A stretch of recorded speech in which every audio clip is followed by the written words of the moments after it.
Vamos dar continuidade à programação prevista para essa manhã. A nossa próxima mesa é uma mesa de sensibilização do autismo na vida adulta. A primeira palestra tem como tema Compreendendo adultos autistas no ambiente de trabalho, uma reflexão crítica sobre inclusão e normalidade. Quem vai nos brindar com as observações acerca deste assunto é a psicóloga graduada pela Universidade Federal de Pernambuco, Adriana Bezerra de Mello. Adriana, por favor. Adriana ingressou no Tribunal de Justiça em 2012, onde atuou na equipe psicossocial do Centro de Acompanhamento a Penas e Medidas Alternativas até novembro de 2021. Desde então, integra a equipe de Psicologia Clínica da Gerência Multidisciplinar de Saúde, da Diretoria de Saúde. Seja bem-vinda, Adriana. Para compor essa mesa, junto com a Adriana, vamos ouvir também Fabiana Lins Rego. Fabiana? Que é psicóloga graduada pela Universidade Federal de Pernambuco, mestre em Psicologia Cognitiva pela Universidade Federal, integra atualmente a equipe de Psicologia Clínica da Gerência Multidisciplinar de Saúde da Diretoria de Saúde do Tribunal de Justiça de Pernambuco. A palestra de Fabiana tem como tema Como lidar com a diferença no trabalho. Cada uma delas terá 20 minutos para que a gente possa, nos 20 minutos restantes, discutirmos também, debater como nós fizemos no momento passado. Combinado? Bom trabalho. Agora é com vocês. Só aperta. Ok. Bom dia a todos. Aproxima mais. Ok. Tudo bom? Estão me ouvindo bem? Então, bom dia a todos, todas e todes. Eu sou Adriana Mello, sou uma mulher parda, de cabelos castanhos escuros, na altura do ombro. Tenho olhos castanhos claros. Estou usando um óculos de armação transparente e vestindo uma blusa verde com estampa, né, de folhas na tonalidade laranja e um verdinho mais claro e uma saia verde. Bom, é uma grande satisfação, né, estar aqui na companhia de todos. Ok. É só subir um pouquinho, porque como ela vai ler, aqui. Ah, tá.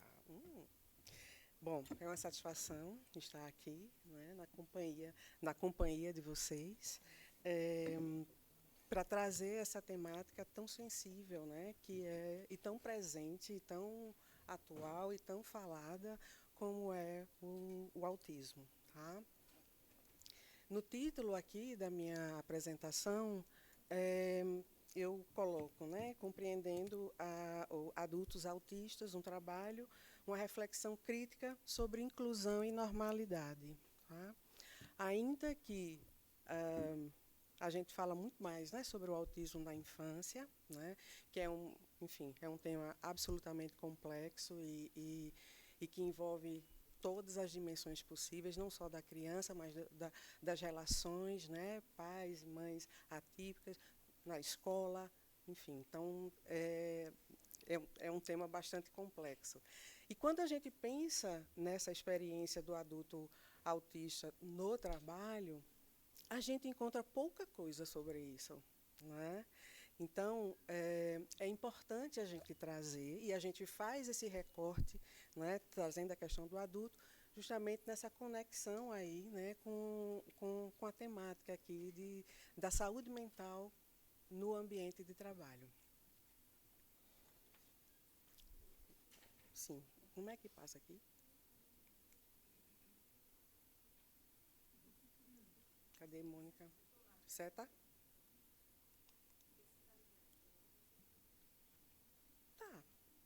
Tá ligado.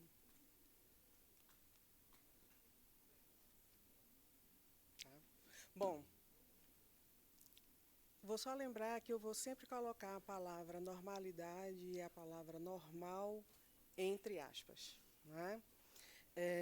Porque falo aí de uma perspectiva em que questiona a existência inclusive, da normalidade, né? Será que existe, né, a normalidade? E coloco aí também a palavra indefinições, com esse prefixo entre parênteses, porque quando se fala do autismo, se a gente fala na perspectiva médica, você tem aí, né, uma classificação, tem o DSM, o DSM-5, né, que traz, inclusive, trouxe agora, né, essa expressão transtorno do espectro autista. Mas quando a gente fala em outras abordagens, né, são diferentes olhares para o que a gente chama de autismo, tá? E essas diferenças, elas são bem-vindas, porque a gente vive aí, né, a nossa complexidade enquanto ser humano. Eu não sabia que eu falava tão baixo. Pelo contrário. Mas, enfim, voltando, né, à questão da complexidade do ser humano. Né? Então, é importante, sim, ter diversos olhares, né, sobre isso. Então, a nossa proposta aqui não é trazer características ou sintomas em adultos no intuito de ajudar leigos a fazer um diagnóstico. Né? Que, às vezes, a gente vai vendo e opa, fica, de certa forma, identificando, reconhecendo, imaginando que aquilo é a expressão de algo, de um sintoma, de um diagnóstico, né? E a gente fala de uma perspectiva que vai para além disso. Né? Então, a gente está partindo, né, da perspectiva do adulto autista, aquele que já foi diagnosticado por um profissional competente, né? E a sua relação com o trabalho, né, e as implicações aí desse encontro. Né. Também não queremos trazer definições ou listar as práticas de inclusão exclusivamente fundamentadas em ajustes comportamentais. Né. O que queremos fazer é um convite a essa reflexão crítica que possibilite a abertura, né, de espaço para a compreensão, para a empatia e para a escuta. Então, a gente parte aí de uma perspectiva, e no caso, a que orienta a minha prática é a psicanálise, a nossa prática, né, mas também Fabiana me apresentou um livro de um médico que é humano à sua maneira, o nome dele, né, Barry Prisam.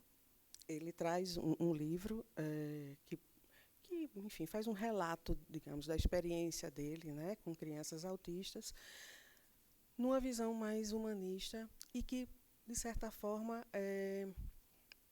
pincela elementos que também conversam com a nossa prática. Tá?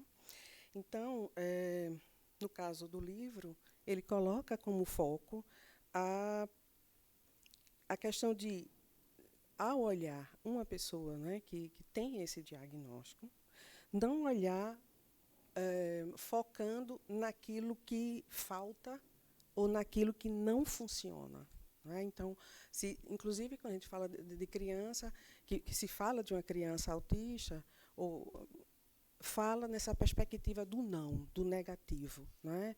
Não fala, ou não anda, ou não interage, ou não olha. E isso ressalta aí como foco de reconhecimento, né, de existência e identificação daquela criança. Então, na perspectiva, né, já psicanalítica, em Freud e Lacan, a gente destaca a questão de que o sujeito ele não se reduz ao diagnóstico. Né? Cada pessoa carrega uma história, uma forma única de desejar e de se relacionar com o mundo. Então, até essa questão de diagnóstico, seja o autismo e outros, né? A gente, enfim, se a pessoa recebe um determinado diagnóstico, muitas vezes aquilo serve como essa identificação, né, da pessoa. Né? Eu sou autista, ou eu tenho TDAH, ou eu, enfim. E aí a gente quer abrir aí um pouco mais esse olhar, né, e colocar o diagnóstico não como aquela roupa, né, para vestir a pessoa, mas como parte e não como o todo daquele sujeito. Tá? E aí nessa questão, né, de se é parte, a gente também precisa chamar a atenção dessa questão da singularidade. E aí eu vou ler aqui essa falinha aí é de uma jovem autista que eu recortei, digamos assim, é uma série documental que se chama Amor no Espectro, e que ela traz, ela fala o seguinte, quando perguntam a ela, o que é o autismo para você? Né? O que é ser autista? Ela diz, eu sempre tive dificuldade de me definir porque as pessoas acham que eu sou normal demais para ser autista e esquisita demais para ser normal. Tá? Então, e aí fala das nossas idiosincrasias, né? As nossas características, que muitas vezes a gente sente como inadequação. Né? A gente está sempre questionando se a gente está adequado ou não. Né?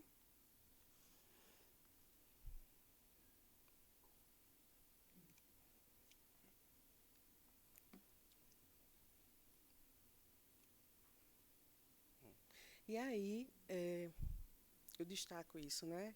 Quando a gente falou agora, né, de singularidade, e eu acho que essa palavra já foi, né, ouvida aí, né, nas outras palestras, nessa questão de ser humano à sua maneira, e resgatando, né, o sujeito não se reduz a um diagnóstico, né? A gente traz que a psicanálise nos ensina que todo ser humano é movido por desejos inconscientes e que nossa subjetividade é marcada por conflitos, defesas e maneiras próprias de lidar com o mundo. No caso do autismo, é essencial entender que estamos diante de uma forma particular de subjetivação e não uma falta de subjetividade. O sintoma, nessa perspectiva, não é visto como algo a ser eliminado, mas como um modo de dizer ao sujeito, como uma solução singular diante de um impasse psíquico. Assim, em vez de apagá-lo, é preciso escutá-lo. Por exemplo, não é? Se a gente pensa no ambiente de trabalho, pode ser no ambiente do trabalho, enfim, no ambiente que tenha uma convivência, o que para muitos pode parecer isolamento ou rigidez, para o sujeito autista, pode ser uma forma de se proteger de um mundo vivido excessivamente como invasivo ou caótico. Tá? Então, Lacan, por sua vez, propõe que o sujeito se constitui na relação com o outro, né, através da linguagem. A gente está imerso aí nessa linguagem. O autista teria uma relação singular com o campo do outro e com o simbólico, que seria essa ordem da linguagem, da lei, das normas sociais. Isso pode se expressar como uma resistência a essa interpelação simbólica. O autista, muitas vezes, não responde como se espera. Né? Não entra facilmente no jogo social da linguagem, mas isso não é uma ausência de linguagem. É uma outra lógica de relação com ela. No ambiente de trabalho e mesmo no cotidiano, isso pode se manifestar como preferências por comunicações mais diretas, falas mais diretas, dificuldade com jogos de palavras ou com normas sociais implícitas. Muitos dos ditos comportamentos autistas, como movimentos repetitivos ou evitamento do toque, podem ser vistos como tentativas de lidar com experiências sensoriais que não se traduzem facilmente em palavras. Essas manifestações não são distrações ou tiques, mas formas de autorregulação. Mesmo quando o autista parece evitar o laço social, ele está, de algum modo, se posicionando frente ao outro. Muitas vezes, nessa posição, implica um uso radical e criativo da linguagem, que foge aí, né, escapa aí os padrões, aquilo que é esperado. Né, e que não se encaixa nesse modelo normativo, mas que, justamente por isso, carrega um valor ético e existencial. Assim, em vez de considerar os sintomas apenas como comportamentos problemáticos a serem eliminados para fins de adequação social, podemos considerá-los como formas de comunicação ou como algo que pode ganhar significado dentro de suas interações e relações. Essa mudança de olhar permite reconhecer o outro como semelhante. mesmo nas suas mais radicais diferenças, abrindo espaço para a alteridade e uma compreensão mais profunda e respeitosa do autismo.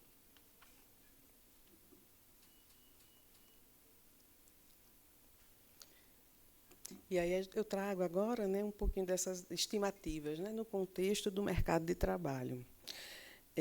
A Organização Mundial da Saúde, OMS, estima que existam aproximadamente 70 milhões de pessoas com transtorno de espectro autista em todo o mundo. No Brasil, essa estimativa é de cerca de 2 milhões de pessoas, 1% da população. Contudo, esses dados estão sujeitos à atualização, visto que, no último censo, né, de 2022, foi incluído no questionário da amostra uma pergunta, né, se o entrevistado foi diagnosticado por autismo por algum profissional de saúde. Os resultados desse censo estão previstos para serem divulgados ainda esse ano, no segundo trimestre.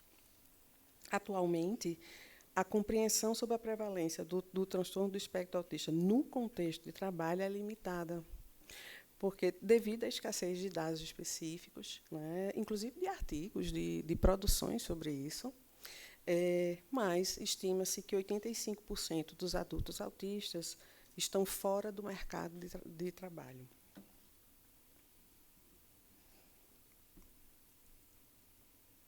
E aí, para além dos números, né, eu retomo aí a fala, né, de Dr. Barry Prizan, em que ele diz que o autismo não representa necessariamente um conjunto de déficits, mas uma forma legítima de estar no mundo. Né? Seus chamados comportamentos problemas são, na verdade, estratégias coerentes de autorregulação diante ao que os ambientes, os diversos ambientes, seja em casa, seja na rua, seja no trabalho, provoquem. Né? No mundo do trabalho, adultos autistas frequentemente enfrentam exigências que não respeitam seus modos singulares de interação e processamento. A imposição de padrões de normalidade funcional, combinada à falta de escuta, pode transformar um ambiente de trabalho num espaço hostil, onde a subjetividade é ignorada ou violentada. E a gente pode dizer até que não necessariamente apenas com esse diagnóstico, mas com outros tantos. Né? A psicanálise também nos lembra que o trabalho não é apenas uma atividade produtiva, mas é uma forma de inscrever-se simbolicamente no mundo. Então, nas palestras anteriores, a gente toca aí nesse ponto, né, dessa relação simbólica com o trabalho, a noção de pertencimento, né, e isso tem implicações, né, na forma em que essa relação se estabelece quando o adulto autista, seja numa empresa pública como a nossa ou privada, chega. Então, a chave aqui, né, a partir do momento que tem essa relação simbólica com o trabalho, né, a partir do momento em que existe esse reconhecimento de sua diferença, né, o acolhimento, vamos colocar assim, ele pode participar, né, desse laço social, né, de forma mais autêntica. Então, a chave aqui é escutar o que faz sentido para a pessoa. Qual o ritmo que ela precisa, quais tarefas despertam interesse, qual forma de vínculo é possível sem ser forçada. Se a diferença é o que funda o sujeito, escutá-lo é uma exigência ética. O desafio está em criar espaços onde a singularidade possa emergir sem ser imediatamente capturada por normas padronizadoras. Ou seja, oferecer ambientes sensorialmente amigáveis é também um gesto de escuta, o de acolher aquilo que não cabe nas normas do discurso comum. Quando exigimos que a pessoa autista se encaixe em padrões que são colocados, né, como dito normais, podemos reforçar padrões normativos que silenciam essa subjetividade e, por muitas vezes, excluímos em nome da inclusão.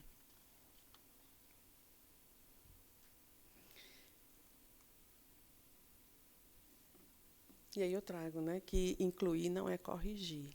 né? É escutar. Escutar no sentido, a gente tem a escuta clínica, né? Mas escutar no sentido de entender que o outro também tem algo a falar, né?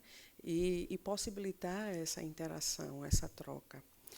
E aí eu trouxe alguns versos dessa música do Arnaldo Antunes e Nando Reis, né, em que ele se indaga: será que eu falei o que ninguém ouvia? Será que eu escutei o que ninguém dizia? Eu não vou me adaptar, não vou me adaptar. E aí a gente pode trazer aqui a questão de que a inclusão não pode se restringir a ajustes superficiais no ambiente ou a protocolos de adaptação. Incluir é, antes de tudo, reconhecer a legitimidade da diferença. No campo do trabalho, isso significa aceitar que nem todos os sujeitos se expressam da mesma forma, que nem todos interagem no mesmo ritmo, e que essa diversidade pode, sim, enriquecer e não empobrecer os vínculos laborais. 10? 3. Ok. Então, falar de inclusão não é simplesmente falar de permitir a entrada de alguém, mas de transformar o ambiente para que ele acolha a diversidade humana em sua plenitude. Tá?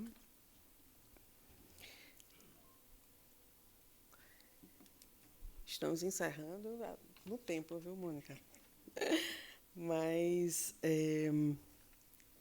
eu coloco aí, né, uns versos de Carlos Drummond de Andrade: ninguém é igual a ninguém, todo ser humano é um estranho ímpar. Né? Então, que traz para mim essa ideia, né, da subjetividade.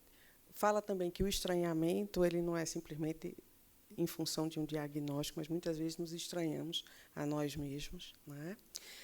E, por último, eu quero destacar a importância de dar voz e ouvir o sujeito autista para sair de uma lógica da adaptação forçada e entrar na ética da escuta e do reconhecimento. Pensar com ele como implementar ajustes razoáveis para a manutenção de ambientes sensorialmente amigáveis, para fazer uso de uma comunicação clara e direta e, sobretudo, para reconhecê-los como humanos à sua maneira. Obrigada.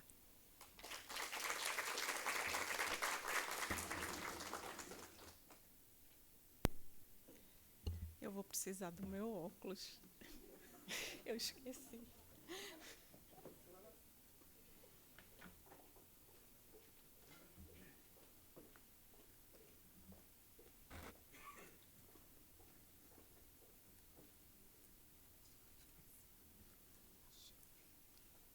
Obrigada.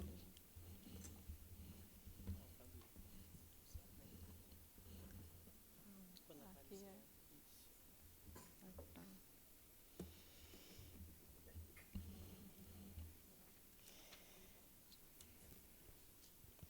Obrigada. Bem, em atenção à política de inclusão do Tribunal de Justiça, eu vou começar com a minha. Tá ligado? Estão ouvindo? Você tem que puxar mais para mais alto um pouquinho, porque Fabi fala mais baixo. Certo. E agora? Melhorou? Pronto. Em atenção às políticas de inclusão do Tribunal de Justiça, eu vou começar com a minha autodescrição. Sou uma mulher parda, de 48 anos, olhos pretos. Eu fiquei meio em dúvida da cor do meu cabelo, mas as meninas me ajudaram. Meu cabelo é preto, com mechas douradas. Né? Eu estou vestindo uma blusa verde e uma calça azul marinho. Bom dia a todos e a todas. É uma alegria estar aqui presente para falar de um tema tão importante e tão sensível e que é pouco explorado pela literatura, como a Adriana falou. Né? E por isso eu vou começar a nossa conversa de hoje trazendo um relato pessoal, porque esse tema ele atravessa a minha história. E eu peço até desculpas se em algum momento da minha fala eu me emocionar. Vamos lá.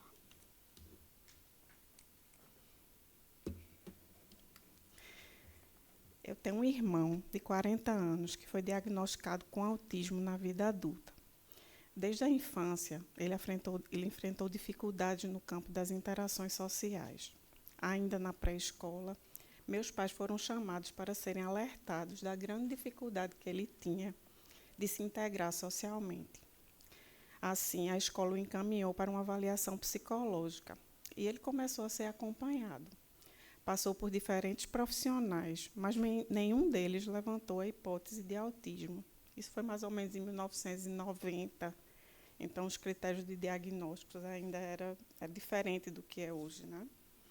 Então, os diagnósticos eles só vinham realmente na vida adulta.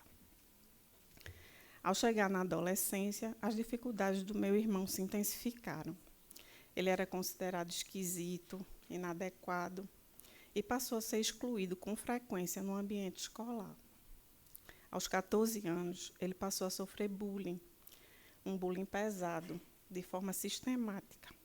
E essa experiência lhe deixou marcas psicológicas profundas. Mesmo assim, ele seguiu tentando se adaptar ao ambiente social, seguiu tentando pertencer. Felizmente, ele teve muito apoio da terapia, da família e, sobretudo, da minha mãe, que era sua grande incentivadora, e ainda é. Ele é apaixonado por tecnologia e acabou formando-se em ciência da computação e, logo em seguida, passou num concurso público de um órgão federal. Toda a família ficou feliz, né, com essa conquista. A gente acreditava que, por conta da grande habilidade que ele tinha com programação, ele iria desenvolver todo o potencial nesse ambiente de trabalho. Mas não foi bem assim que aconteceu. Ele apresentou muitas dificuldades para se adaptar ao ambiente de trabalho. Para ele era difícil cumprir um horário rígido, inflexível. Ele também tinha crises, e essas crises são reações intensas e desreguladas do sistema sensorial aos estímulos do ambiente. Era muito complicado para ele lidar com opiniões diferentes das dele, pela rigidez cognitiva, que é típica dentro das pessoas com autismo. Foi difícil também. Estão ouvindo? Desculpa, minha gente, é porque eu estou meio nervosa. Assim, eu não sou muito acostumada a falar em público. Foi difícil também se sentir pertencente ao grupo. Ele foi estigmatizado e mal interpretado pelos colegas de trabalho por diversas vezes. Por fim, lidar com as cobranças da chefia, com reuniões de trabalho, com metas a cumprir, era algo que lhe gerava muita ansiedade. E aí veio o adoecimento. O esforço para se adaptar ao ambiente e ser alguém produtivo e igual aos outros o levou a desenvolver transtorno de ansiedade e depressão severa. Ele precisou, então, ser afastado do trabalho. Durante o período de licença médica, que durou mais ou menos uns 2 anos, houve tentativas de retorno ao trabalho, que não foram bem-sucedidas, porque não teve um esforço da instituição para facilitar ou favorecer uma adaptação do ambiente às necessidades dele. E qual foi a solução da instituição para o caso do meu irmão? Seu caso foi encaminhado para uma junta médica e a solução dada pela instituição foi aposentá-lo por invalidez aos 36 anos de idade.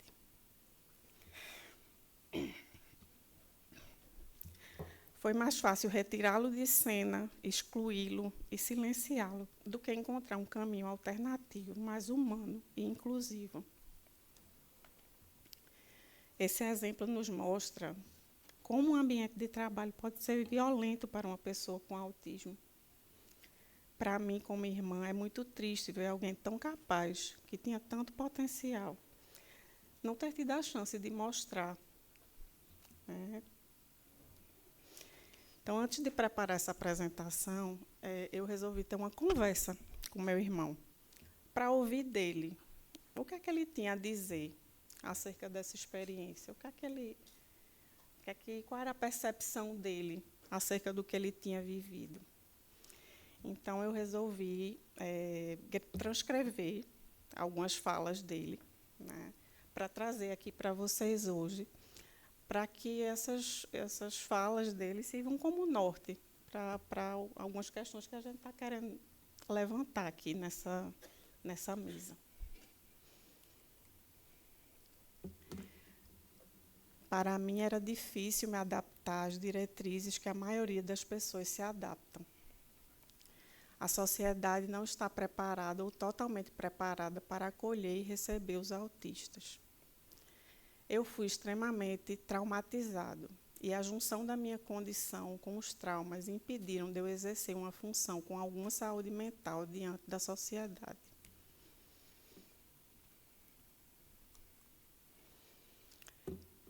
Eu fui machucado além de uma questão profissional.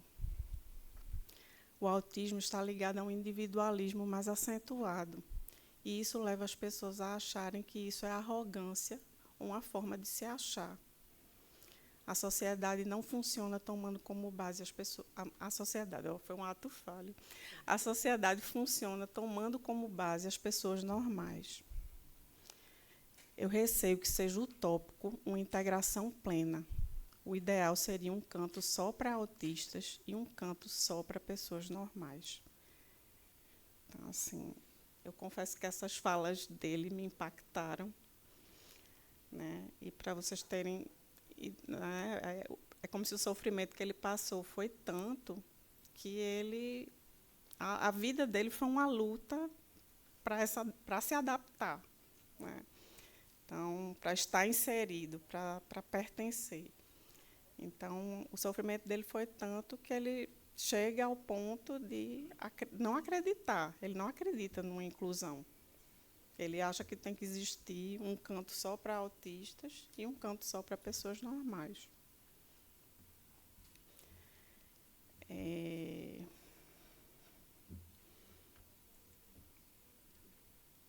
Não, agora não.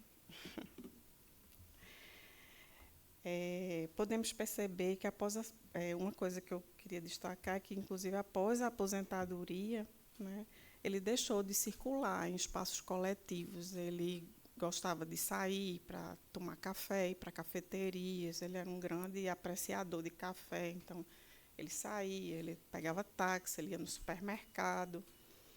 Mas, depois disso, ele se recolheu e ele começou a passar muito mais tempo no quarto. É como se ele tivesse dito assim, não, esse mundo não me cabe. Né? É como se ele tivesse se retirado mesmo do mundo.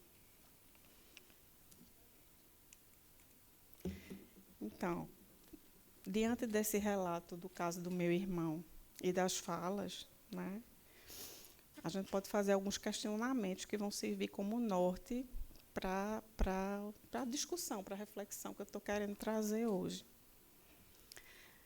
Quantas histórias como essa permanecem invisíveis ao nosso redor? Seria realmente utópico viver uma inclusão verdadeira? Estamos abertos para acolher as diferenças em nosso ambiente de trabalho? O que poderíamos fazer na prática para tornar um ambiente mais inclusivo para as pessoas que estão no espectro?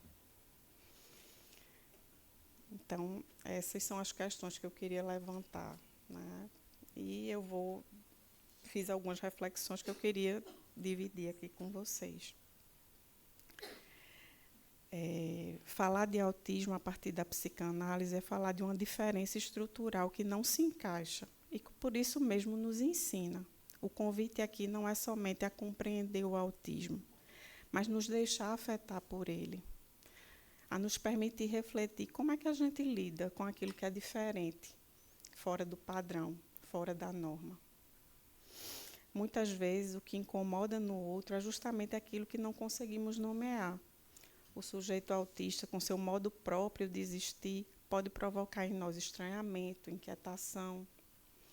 Mas e se essa provocação for uma chance para a gente rever nossas certezas? A inclusão, nesse sentido, não é uma concessão, é uma oportunidade ética. É um convite à transformação mútua.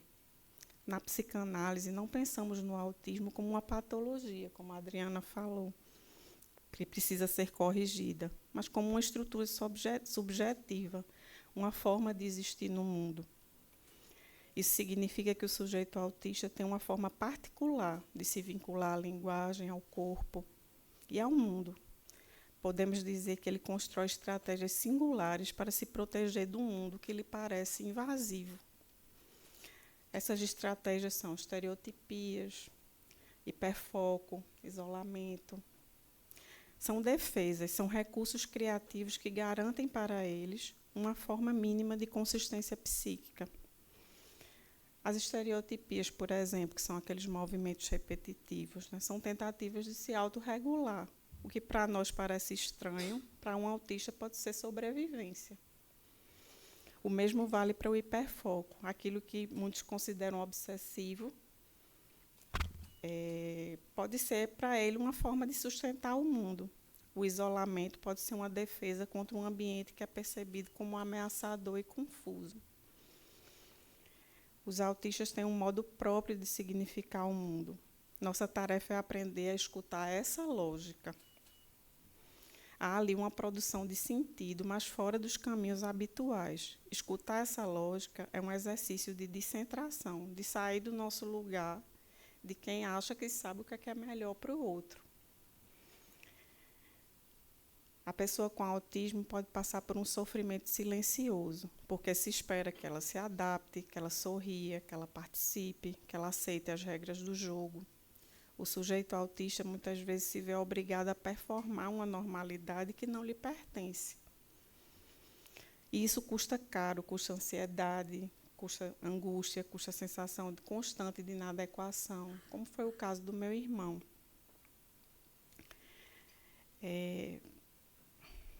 Nesse caso, abrir espaço para uma ética de convivência, como a Adriana falou, é permitir que o outro diga de si a sua maneira. Então, isso vale para chefes, para colegas de trabalho, para equipes. O que é que a gente pode fazer na prática para tornar um ambiente mais acolhedor? A ideia aqui não é trazer um manual, um passo a passo, e sim chamar a atenção para algo que eu considero fundamental. Precisamos começar praticando a escuta, né? Perguntando, como você prefere se comunicar? Prefere que eu fale agora? Quer que eu te mande um e-mail? Que tipo de ambiente te ajuda a se concentrar melhor? Há algo que te atrapalha, que a gente pode evitar? Essas perguntas parecem bobas e simples, mas elas são raríssimas no cotidiano, né? E é nelas que começa uma inclusão real. Diferente do que se pensa, a pessoa autista não está desligada. Ela está profundamente conectada, mas à sua própria lógica. Ao invés de adaptar o sujeito ao modo institucional, que tal adaptar a instituição a escutar o que esse sujeito tem a dizer? Essa escuta é transformadora. Eu me pego pensando, se meu irmão tivesse sido escutado, será que as coisas poderiam ter tomado outro rumo? Incluir não é tolerar, é escutar. Na ética psicanalítica, isso significa não reduzir o sujeito a um diagnóstico, nem esperar dele uma adaptação total. Cada pedido, como trabalhar em silêncio, evitar reuniões, receber tarefas por escrito, deve ser escutado como uma invenção singular. Quando a gente acolhe essas marcas, a gente torna um ambiente mais humano. Então, vamos pensar junto. Se alguém se recusa a participar de uma reunião de trabalho, como é que seria abordar essa pessoa? Seria dizer, mas todo mundo participa, fulano. Ou você poderia perguntar, tem outra forma que você acha que pode contribuir? Vocês estão entendendo a diferença entre uma pergunta e outra, né? A diferença aí está na escuta, né? Na abertura para o outro, para além do que nos é familiar. Então, o autismo, como estrutura, nos convida a rever o que entendemos por comunicação, convivência e produtividade. Não se trata de encaixar o sujeito no ambiente de trabalho, mas de perguntar que ambiente de trabalho queremos construir. Um ambiente de trabalho que acolhe diferenças não é apenas ético, ele é mais criativo, mais justo, mais potente. Um ambiente de trabalho que acolhe as singularidades e se reinventa a partir delas é verdadeiramente vivo. Eu queria contar para vocês a história de Temple Grandin. Se vocês tiverem a oportunidade de ver esse filme, ele é fantástico. Temple Grandin. ela é uma norte-americana. Eu quero contar essa história como contraponto à história do meu irmão, né? Ela foi diagnosticada com autismo na infância e os médicos aconselharam que ela fosse internada, para a mãe dela, que ela fosse internada num hospital psiquiátrico. A mãe dela, né, se recusou e insistiu que ela tivesse uma educação formal. Então, ela foi para a escola e, nessa escola, ela tinha um professor. E esse professor, ele identificou que ela pensava de uma forma diferente da maioria das pessoas. Ela não pensava em linguagem verbal, ela pensava em linguagem visual. Então, ela pensava através de imagens.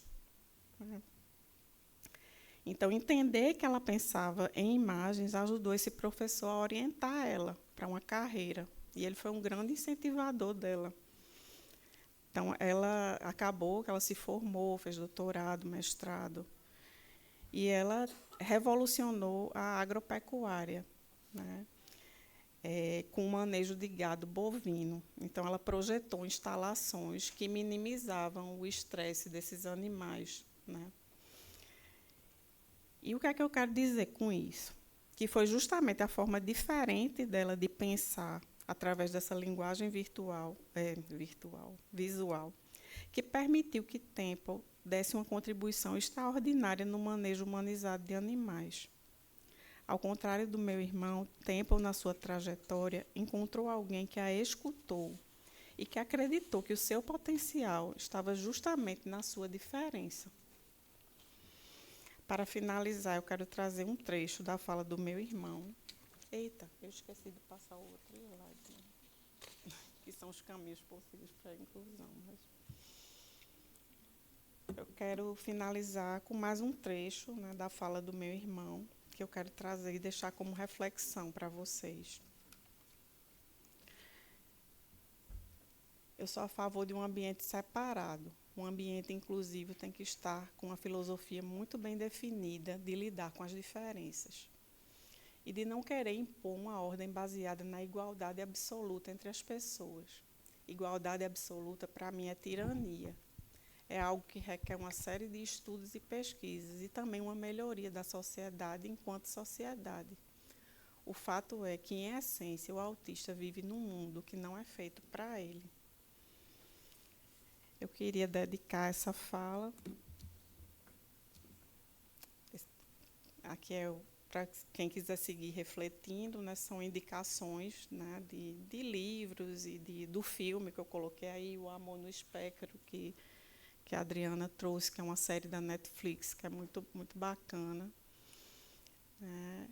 E eu queria dedicar esse trabalho para meu filho, João, que também foi diagnosticado com autismo, e para meu irmão, né? Porque eu sigo acreditando numa sociedade mais humana, mais justa e que aprenda, né, a acolher as diferenças. Muito obrigada.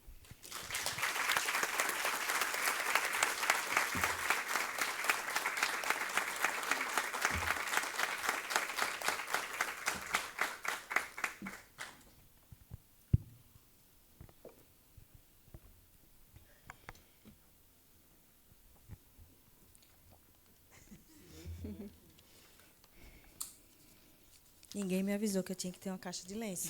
Ninguém me disse.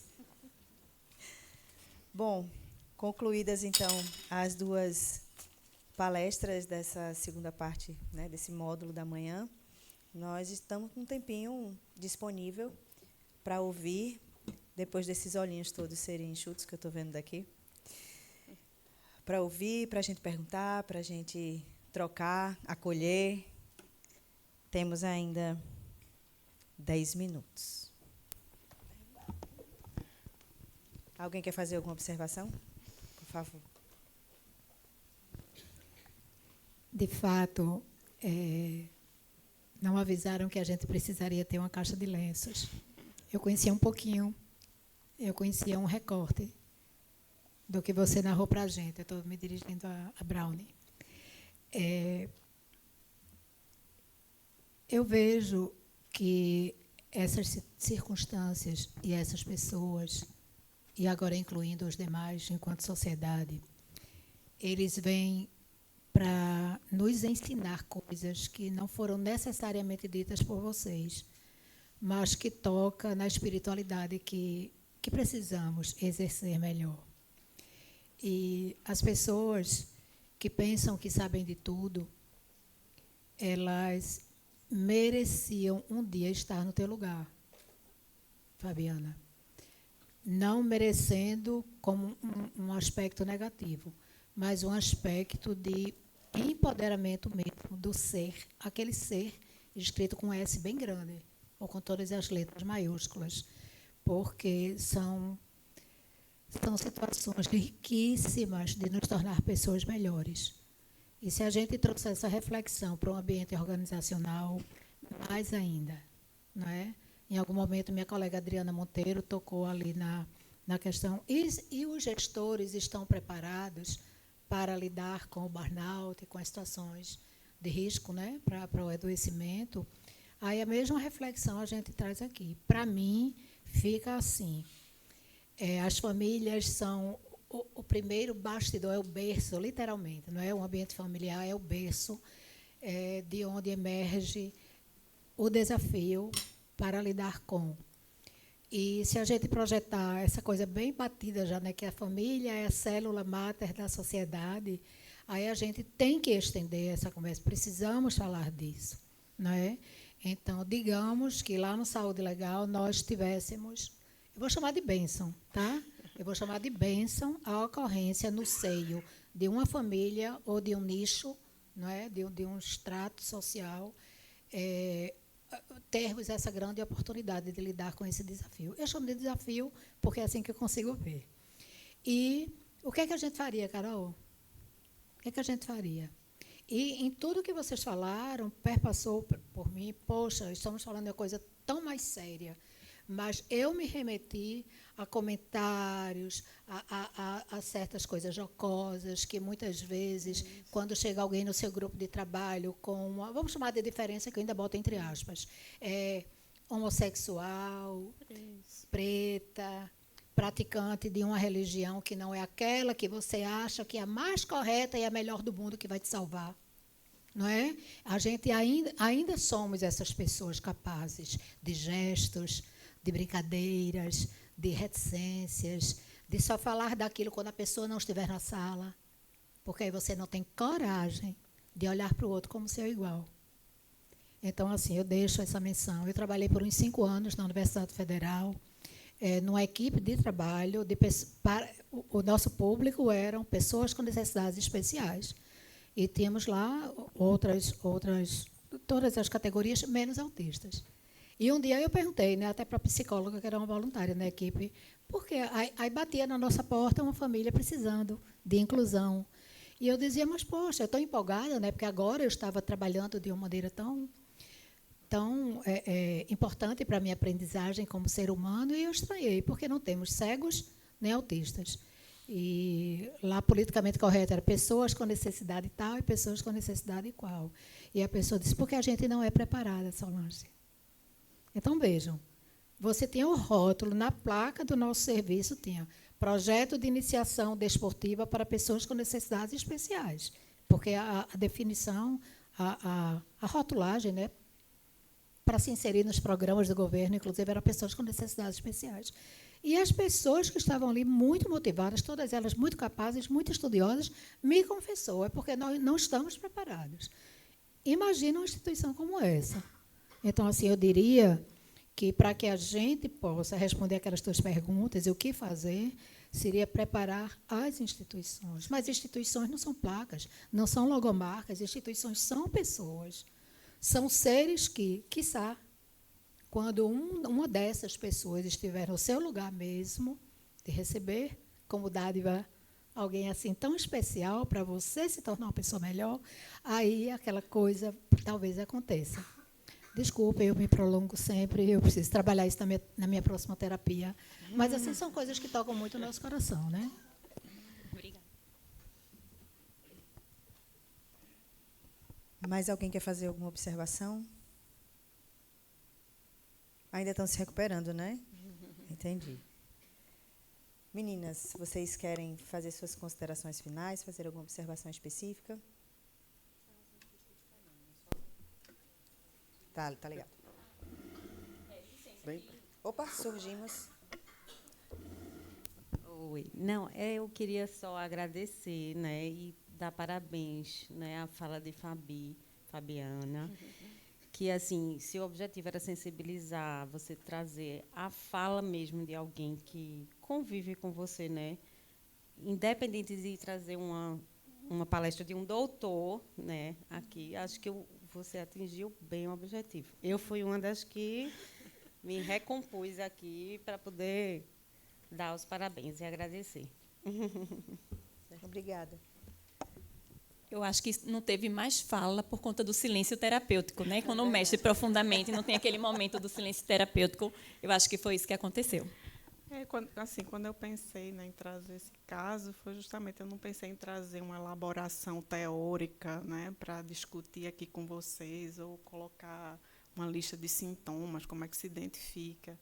O objetivo era esse mesmo, acho que era sensibilizar, né, sensibilizar, dar voz a esse sujeito, né, assim, por isso que eu trouxe as falas dele, assim. Eu queria até ter colocado em áudio, mas assim, eu não conseguiu, para vocês poderem escutar a voz dele mesmo falando. A gente tentou, não foi a Adriana, mas a gente não teve não conseguiu fazer, mas aí eu trouxe transcrito, porque era justamente para vocês poderem, né, é isso, ouvir dele, né? Então, se esse objetivo foi cumprido, eu estou feliz. Pois não. bom, e aí acho que pensando, né, no quanto que tocou, né, a minha, a todos aqui presentes, é exatamente trazer essa, né, que para além do diagnóstico é um ser humano. Então, fugir desse ele tem Tá. se fala mais para cá, é fugir desse reducionismo, né? É fugir dessa questão de ver um diagnóstico exclusivamente como uma limitação. Ó, ele está com falha. Vou te salvar. Esse é pior. Eu seguro, vai. Vai. Apoio moral. Tô aqui. Tamo junto, amiga. Vai. Vou conseguir. Não, mas é isso, é chamar a atenção. O que a gente quis chamar a atenção não foi para o diagnóstico, mas para a questão de que o ser humano, né, que a vida não cabe numa caixa que a defina, que a limite, né? Isso é parte do sujeito. E quando a gente oferece a nossa escuta, é exatamente tentar ajudar nesse encontro, né, daquela pessoa que, porventura, traga um diagnóstico consigo mesmo, né? Entender que aquilo é um pedaço, mas não é algo que vai defini-lo. Tá? Então, é essa mensagem que a gente traz também, né? E agradeço imensamente essa oportunidade, esse encontro, né? Essa troca aí com vocês.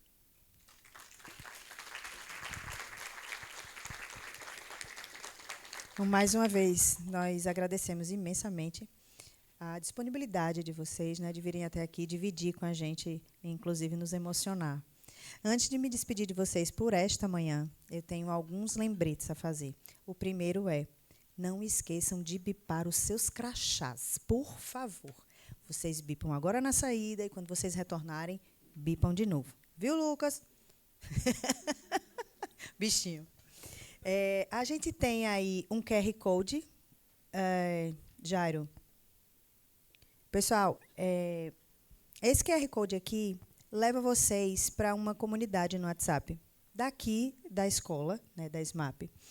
E lá vocês recebem um monte de informações de coisas que acontecem aqui, de cursos, de eventos, né? Eu particularmente, senti que alguns de vocês que ficam mais lá no ambulatório, né, acabam não interagindo muito com a gente. E a gente aqui gosta de receber. tá? E a gente está sempre aqui ofertando cursos, eventos. É muito bom que vocês possam vir aqui, estar aqui, presentes nesse ambiente. E aqui também é o link para o Instagram da SMAP, onde vocês também ficam super bem informados de tudo que acontece, inclusive os vídeos bonitinhos, as fotos legais deste evento que vocês estão participando, também no nosso site, tá? Então, fica aí para vocês esse recadinho do QR Code. Todo mundo conseguiu? Fiquei tão feliz que eu vi um monte de telefonezinho assim subindo. Gostei. Vou deixar aqui, tá? E, enfim, agora a gente consegue encerrar a programação prevista para essa manhã. Vamos dar o nosso intervalo para o almoço. Nós começaremos às 14 horas pontualmente, para poder a gente seguir a programação que foi organizada pela Diretoria de Saúde. Combinado? Um grande abraço a todos e até já já.